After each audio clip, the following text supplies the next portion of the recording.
Governor Punjab ہسپتال پہنچنے کے بعد فوراً ہی ڈاکٹرز کی تحویل میں دے دیے گئے اور 20-25 منٹ کی کوشش کے بعد ڈاکٹرز نے آفیشلی یہ ڈکلیئر کیا کہ وہ اس جہان سے رخصت ہو چکے ہیں۔ پولیس نے اس جگہ کو گھیرے میں لے لیا اور ابھی تک جائے وقوع کو دھویا نہیں گیا، جو کہ ایک روایت پاکستان میں بن گئی ہے کہ جو ہی جرم ہوتا ہے اس کے فوراً بعد جائے وقوع کو دھو دیا جاتا ہے۔ ایسا معاملہ نہیں ہوا، اس کو پروٹیکٹ کیا گیا ہے، پریزرو کیا گیا ہے۔ فورنزک ایویڈنس کے لیے ابھی بھی تحقیقات جاری ہیں۔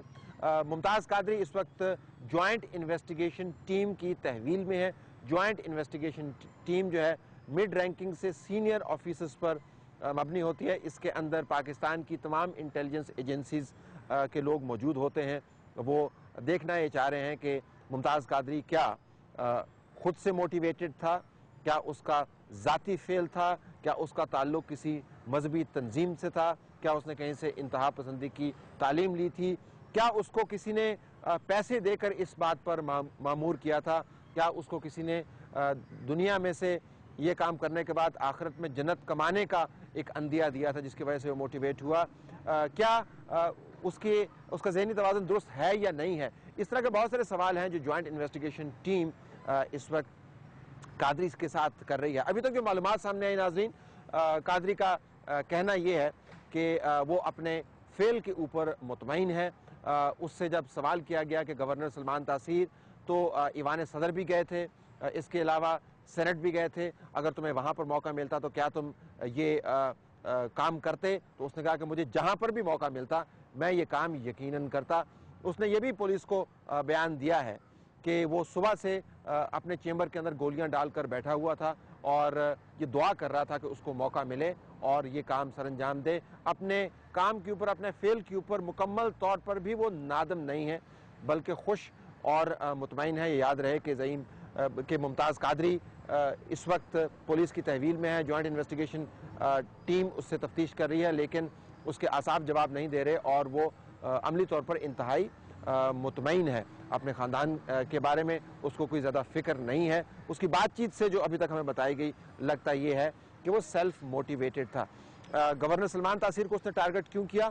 اس نے 3 وجوہات بیان کی، جس میں گورنر سلمان تاثیر کے کردار سے متعلق اس کی اپنی اسیسمنٹ، ان کے بیانات سے متعلق اس کی تشویش، اور پھر یہ سمجھنا کہ شاید توہین رسالت کے قانون پر جو سٹینڈ لیا گیا ہے عمومی طور پر گورنر پنجاب اس کی نمائندگی کرتے ہیں اور ان کا سٹینڈ جو ہے وہ پاکستان کے اندر موجود اسلامی قوانین سے مطابقت نہیں رکھتا۔ یہ 3 قسم کی موٹیویشن قادری نے بتائے ہیں۔ اس میں کتنا سچ ہے اور اس میں کتنا جھوٹ ہے یہ تو انویسٹیگیشن کے بعد ہی خبر سامنے آئے گی۔ اب دیکھنا یہ ہے کہ کیس نے آگے چلنا کیا ہے، کس طریقے سے ہے۔ میں نے آپ سے پہلے بھی گزارش کی تھی کہ عام واقعہ نہیں ہے، نہ صرف ایک گورنر کا قتل ہے بلکہ اس کے پیچھے جو موٹیویشن ہے اس کے بعد پتہ چلے گا کہ پاکستان کے اندر کس قسم کا نظام جو ہے وہ ڈیولپ ہو رہا ہے، ہماری بحث کا انداز کس قسم کا ہے۔ تفتیش کے بارے میں 3-4 مرحلے میں بتائے گئے، ہم تفصیل سے انٹرویو بھی آپ کو دکھائیں گے جو قانون کے سمجھ بوجھ رکھنے والوں نے ہمیں بتائے، لیکن ہمیں بتایا گیا کہ اس وقت انویسٹیگیشن ہے۔ اس کے بعد انویسٹیگیشن کرنے کے بعد ایف آئی آر درج کی گئی ہے، 302 کا مقدمہ ہے جو قتل کا مقدمہ ہے، اور 780A یعنی 60 اینٹی ٹیررسٹ ایکٹ کے تحت، یعنی پبلک پلیس کے اوپر دہشت گردی کا کوئی مرتکب ہوتا ہے اس کے تحت چارجز فریم کرنے کی گنجائش رکھی گئی ہے۔ چلان بنے گا اور عدالت کے سامنے پیش ہوگا اور اینٹی ٹیررسٹ کورٹ کے اندر جا کے یہ ڈیسائیڈ ہوگا کہ جج صاحب مطمئن ہیں کہ اینٹی ٹیررسٹ کورٹ کی جورسڈکشن بنتی ہے یا نہیں، ورنہ اس کو عام کورٹ میں چلایا جائے گا۔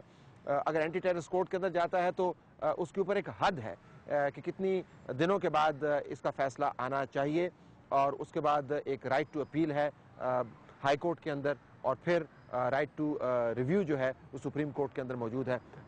اگلے قانونی مرحلے کیا ہوں گے پاکستان میں؟ اس قسم کے جو کیسز کی تاریخ ہے وہ کوئی اتنی تابناک نہیں ہے۔